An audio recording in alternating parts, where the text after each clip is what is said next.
에스겔 18장 1절에서 20절까지고 그 4절까지만 봉독하겠습니다. 18장. 또 여호와의 말씀이 내게 임하여 이르시되 너희가 이스라엘 땅에 관한 속담에 이르기를 아버지가 신포도를 먹었으므로 그의 아들의 이가 시다고 함은 어찌 됨이냐. 주 여호와의 말씀이니라. 내가 나의 삶을 두고 맹세하노니 너희가 이스라엘 가운데에서 다시는 이 속담을 쓰지 못하게 되리라. 모든 영혼이 다 내게 속한지라. 아버지의 영혼이 내게 속함같이 그의 아들의 영혼도 내게 속하였나니 범죄하는 그 영혼은 죽으리라. 그 제목은 공의와 악이 자기에게로 돌아감. 그 마지막 20절에 그랬습니다. 공의와 악이 자기에게로 돌아감. 오늘 제목입니다. 여기 1절에서 3절까지 말씀에는 이 이스라엘의 속담이 있는데 더 이상 그 속담을 쓰지 못하게 되리라 그랬습니다. 그 속담이 뭔가 하면 아버지가 신포도를 먹었으므로 그의 아들의 이가 시다. 신포도는 아버지가 먹은 건데 그 아들의 이가 또 지금 시다 하는 이러한 속담이 있다는 겁니다. 하지만 더 이상 이러한 속담을 쓰지 못하게 이제 될 것이다 그랬어요. 이게 무슨 말인가 하면 이 아버지가 신포도를 먹었는데 아들의 이가 시다. 이 아버지의 잘못이 아들에게 그대로 이어진다는 겁니다. 아버지가 죄를 지었는데 그 죄에 대한 책임을 아들이 진다는 거예요. 신포도는 아버지가 먹었는데 그 신포도를 먹은 그 이가 신 것이 아들이니 그러니 아버지의 죄값을 아들이 치르게 된다 하는 그러한 속담인데 더 이상 이런 속담을 쓰지 못하게 될 것이다. 그러니 아버지의 죄를 더 이상 아들이 책임지는 것이 아니고 또 아들의 죄값을 아버지가 책임지는 것이 아니라는 겁니다. 서로 각자의 죄에 대한 자기 책임을 자기가 이제는 지게 된다. 우리나라도 옛날에 무슨 연좌제 같은 게 있었지 않습니까? 연좌제. 아버지의 죄로 인하여서 그 아들이 뭐 공무원이 될 수 없거나 공직에 취임할 수 없는 그러한 무슨 제도가 있었는데 그러한 건 없다는 겁니다. 그러니 자기의 죄에 대해서 자기가 책임을 진다. 왜 그런가? 그 4절에 모든 영혼이 다 내게 속한지라. 모든 영혼, 아버지의 영혼이나 아들의 영혼이나 다 하나님께 속한 것이다. 그러니 하나님께서 직접 그 아버지도 다스리고 하나님께서 직접 그 아들도 다스리신다 하는 거예요. 상과 벌을 하나님께서 직접 그 아버지 또 그 아들에게 내리신다는 겁니다. 그러니 이 신앙생활, 믿음 생활은 하나님과 나와의 관계입니다. 하나님과 나와의 관계이지 그 가운데 뭐 다른 사람이 낄 수가 없어요. 내가 하나님을 바로 섬기면 하나님께서 나에게 상을 주시는 것이고 내가 하나님 앞에 바로 하지 못하면 하나님께서 나에게 또 벌을 내리시는 겁니다. 그러니 뭐 다른 사람 탓할 것이 없어요. 하나님과 나와의 관계인 겁니다. 우리가 그 신명기 요즘에 보고 있지만 신명기나 또 출애굽기 그 10계명에 보면 이 아버지가 죄를 지으면 그 3, 4대까지 벌하시고 또 선을 행하면 의를 행하면 1000대까지 복을 주신다 하는 말씀이 있습니다. 우리가 그 말씀은 뭐 아버지가 죄 지으면 3, 4대까지 망한다 그게 아니라 그 영향을 받는다 하는 뜻이다 그랬어요. 영향. 아버지가 죄를 지으면 그 아들도 그 영향을 받아서 똑같은 죄를 아버지를 본받고 나아가는 겁니다. 본받아서 똑같은 죄를 짓다가 자기 죄값으로 망하는 것이고 또 아버지가 의를 행하고 선을 행하면 아들이 그 영향을 받아서 본받고 아버지를 본받아 의를 행하다가 자기 행한 그 의로 말미암아 또 하나님께 복을 받는 겁니다. 그러니 이 영향력이 이어져 나가는 거예요. 영향력이. 아버지가 죄를 지었기 때문에 아들이 죄값을 치르는 것이 아니라 아버지가 죄를 지으니 그 영향을 받아 아들도 죄를 짓다가 자기 죄값으로 망하는 겁니다. 하지만 우리가 성경에서 보면 그 영향력을, 아버지의 영향을 받지 않고 그 죄의 길을 끊어버리고 나아가는 그러한 사람들도 성경에 많이 있어요. 그 히스기야 왕도 자기 아버지 아하스가 악한 길로 나아갔지만 히스기야는 그 영향을 받지 않았습니다. 요시야 왕도 할아버지 므낫세, 또 자기 아버지 그 아람, 다 악한 길로 나아갔지만 요시야는 그 영향을 받지 않았어요. 끊은 겁니다. 아버지를 본받지 않고 선한 길로 나아갔기 때문에 또 하나님께 옳다 인정을 받은 겁니다. 그래서 모든 영혼이 아버지께 속했다, 하나님께 속했다. 그래서 하나님과 나와의 관계입니다. 그런데 그러한 자들이 죄를 지으면 그 4절 끝에 있는 말씀처럼 범죄하는 그 영혼은 죽으리라. 이것이 죄의 결과입니다. 범죄의 결과, 그 영혼은 죽는다 그랬어요. 죄의 삭은 사망이다. 죽는 겁니다. 여기 특별히 범죄하면 그 영혼은 죽으리라. 영혼은 죽으리라 그랬는데, 이 영혼은 죽는다, 이 말 뜻이 우리의 영, 거듭난 영이 죽는다 하는 뜻이 아닙니다. 우리 한번 거듭난 우리의 영, 중생한 영은 죽지 않아요. 한번 받은 그 구원은 결코 잃지 않습니다. 여기서 그 영혼이 죽는다 하는 것은 영혼 그 자체가 죽는 것이 아니라 이 영적인 생명, 그 영혼이 살아있는데 영적인 생명의 역사가 없어진다는 겁니다. 마치 죽은 것처럼 영적인 생명 그 자체는 살아있지만 그 생명의 역사가 다 중단되고 없어지는 거예요. 마치 식물인간처럼, 식물인간은 분명히 살아는 있습니다. 생명은 있어요. 하지만 생명의 역사가 없습니다. 살아있으면 살아있는 역사가 나타나야 돼요. 살아있는 그 행동이 나오게 되어 있는 겁니다. 살아있으니 말도 하고 웃기도 하고 울기도 하고 걸어갈 수도 있고 손도 움직이고 하는데 생명은 있는데 식물인간처럼 그 역사가 없어요. 꼼짝을 못하는 겁니다. 그러니 범죄하면 우리의 영적인 생명은 살아있지만 한번 살려주신 그 영혼 절대 죽지 않습니다. 살아는 있어요. 하지만 그 생명의 역사가 없으니, 그러니 믿는다 하지만 입으로 죄짓고, 믿는다 하지만 몸으로 죄짓고, 그 살아있는 생명의 역사가 전혀 없는 겁니다. 그래서 범죄하면 그 영혼이 죽는다. 생명의 역사가 다 끊어지는 겁니다. 불신자와 다를 바가 하나도 없어요. 믿지 않는 자와 똑같은 모습인 겁니다. 그리고 또 한 가지, 범죄하면 그 영혼이 죽는다. 여기 영혼은 그 사람 자체를 가리키는 겁니다. 그러니 때로는 범죄하면 하나님께서 그 사람을 죽이시기도 합니다.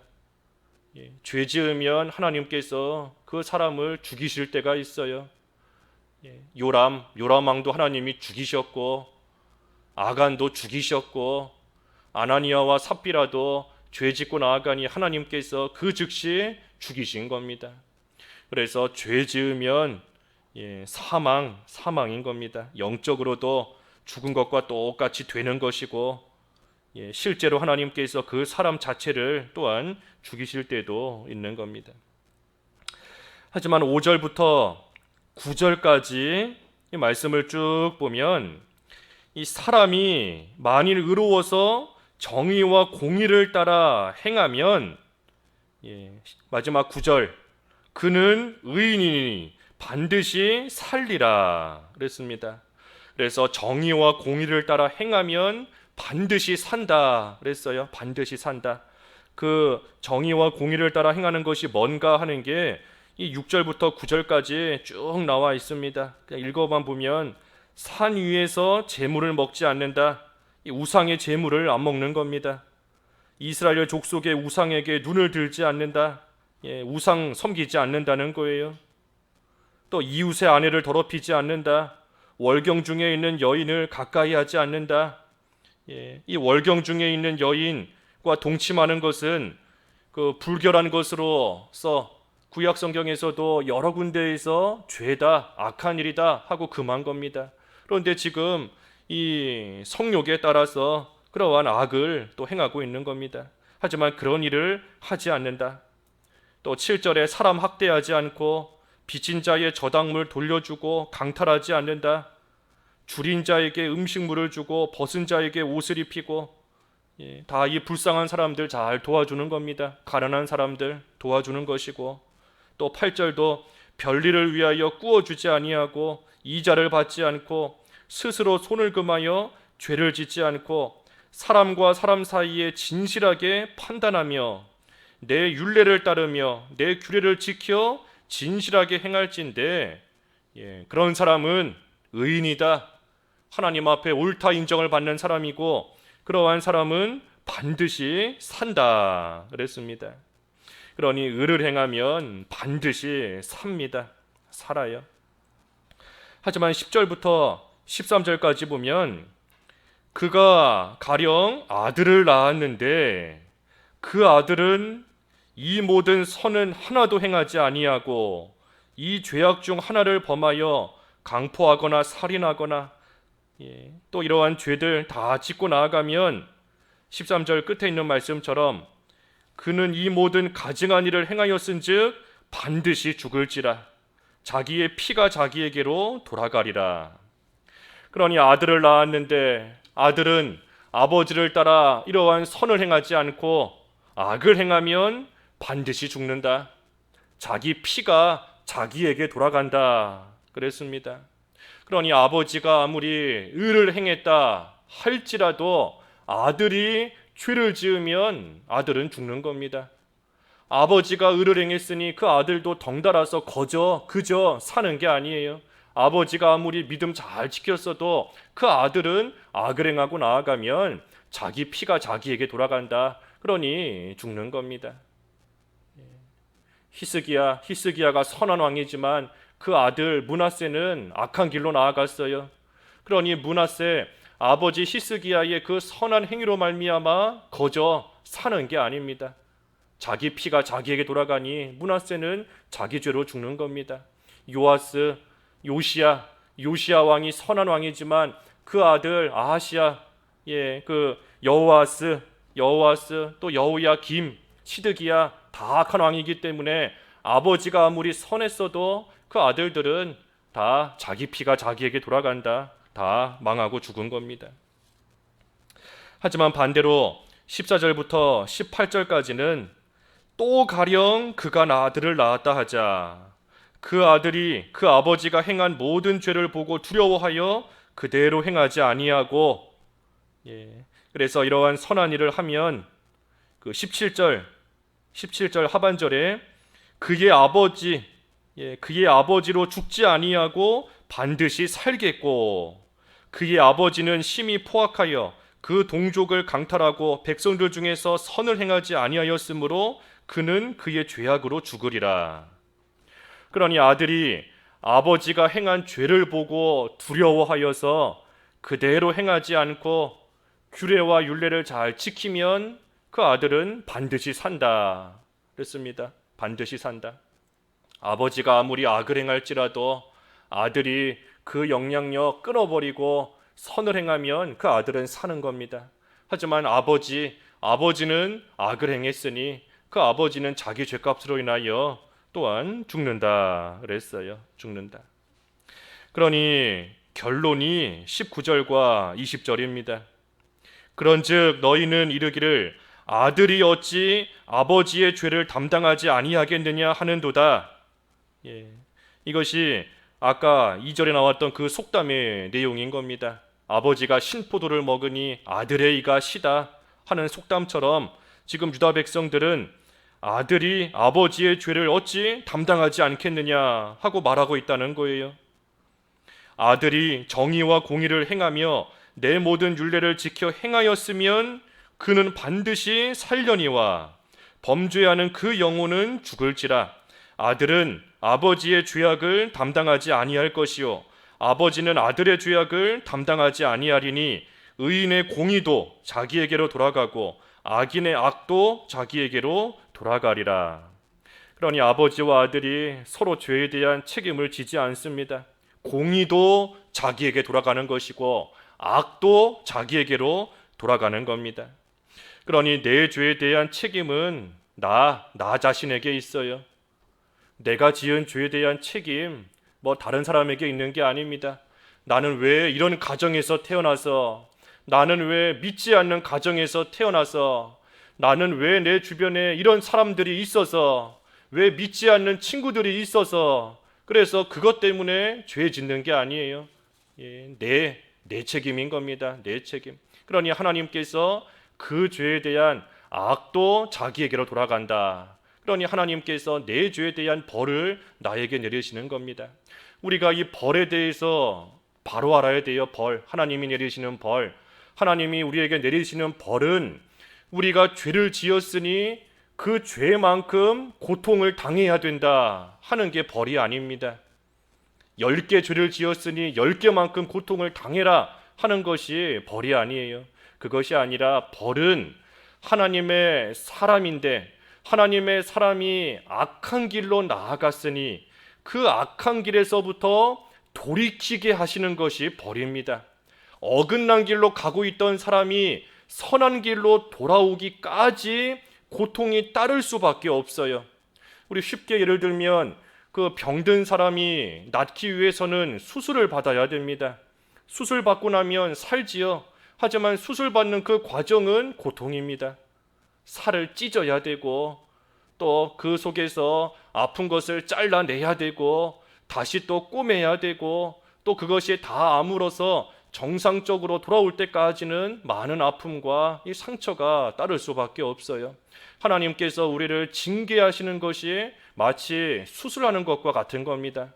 너 이만큼 악한 일 했으니 그만큼 고통당해라 하는 것이 아니라 악을 행하여서 죄의 상처와 죄의 질병을 입었으니 그러니 그것을 하나님께서 고쳐주시는 일이 우리에게는 고통스러운 겁니다. 죄를 잘라버리고 생살을 잘라내서 그 아픈 부위를 잘라내는 것처럼 죄를 끊어버리고 다시 정상적인 그러한 상태로 돌아오기까지 고통이 따를 수밖에 없는 겁니다. 그게 하나님의 징계예요. 그때 자기 병은 자기가 감당해야 되는 것처럼 아들이 아무리 아프다고 해도 아버지가 그 병을 대신 감당해 줄 수 없습니다. 아버지가 아무리 고통을 느껴도 아들이 대신 아파줄 수 없는 것처럼 아버지의 죄는 아버지가 지는 것이고 아들의 죄는 아들이 지고 나아가는 겁니다. 하지만 우리는 그때에 남 탓할 거 없다. 악한 영향력 받지 않도록 조심해야 됩니다. 악한 영향력을 받지 않도록, 악한 영향 받지 않도록. 남유다의 아하시아 왕, 북이스라엘의 요람 왕을 용납하고 따라갔기 때문에 결국은 같이 망했지 않습니까? 그 영향을 받은 거예요. 영향을. 그때 요람 왕이 아하시아가 요람 왕을 탓할 수 없습니다. 너 때문에 내가 이렇게 망했다. 너 때문에 죽었다. 탓할 수 없어요. 그 영향을 자기가 받지 않고 끊었어야 되는 겁니다. 그러니 죄에 대한 책임은 자기에게 있다. 의에 대한, 공의에 대한 것도 자기에게 돌아온다. 그랬습니다. 그러니 우리는 믿음으로써 구원을 받았고 행위로서 하나님의 칭찬과 책망을 받는 겁니다. 믿음으로 구원을 받은 거예요. 구원은 믿음으로 받는 것이고 그때 하나님의 상과 벌을 행함으로써, 행위로서 우리가 받는 겁니다. 그러니 하나님께서 택한 사람은 예수님을 믿어 구원받는 것이고 그 구원은 결코 잃어버리지 않아요. 우리의 악한 행위로 말미암아 구원을 잃어버리지 않습니다. 아무리 죄 지었는다 할지라도 하나님께서 결코 버리시지 않습니다. 그렇기 때문에 징계하시는 거지요. 그래서 구원은 결코 잃지 않는다. 하지만 구원받은 자가 자기의 행위로서 하나님의 칭찬을 받든 하나님의 책망을 받든 상과 벌을 받는 겁니다. 그래서 그 행위, 그 행함은 믿음에서부터 나오는 것이다 그랬어요. 믿음에서부터 구원에 대한 확신, 그리고 하나님의 말씀에 대한 믿음에서부터 행함이, 선한 행함이 나오는 겁니다. 그러니 우리가 선한 행위 계속해서 해나가기 위해서는 믿음을 굳건히 해야 된다 그랬습니다. 믿음을 굳건히 해야 돼요. 그때에 그 믿음이 우리의 행위로서 나오는 것이고, 그리고 그러한 자가 우리 주의 말씀처럼 반석 위에 지은 집과 같은 참으로 지혜로운 그러한 사람이 되는 겁니다. 그러니 우리가 오늘도 하나님 앞에 믿음을 달라고, 믿음을 굳건히 하는 그러한 오늘 한날 되어서 선한 행위가 그 믿음에서부터 나와는 그러한 하루 되어야 되겠습니다. 기도하겠습니다. 하나님 아버지, 참으로 자기의 공의도 자기에게 돌아오고 죄악에 대한 결과, 죄값도 자기에게 돌아온다 하였습니다. 하나님, 저희들 하나님 보시기에 참으로 선한 행위를 하는 그러한 삶을 살아야 되겠사오니 믿음에서부터 선한 행위가 나오는 줄을 알 때에 오늘도 믿음을 굳건히 하는 하루가 될 수 있게 하여 주시옵시고, 하나님께서 믿음 없는 저희들 긍휼히 여겨 주셔서 참으로 믿음 위에 믿음을 더하여 주시옵소서. 예수님의 이름으로 기도하옵나이다. 아멘.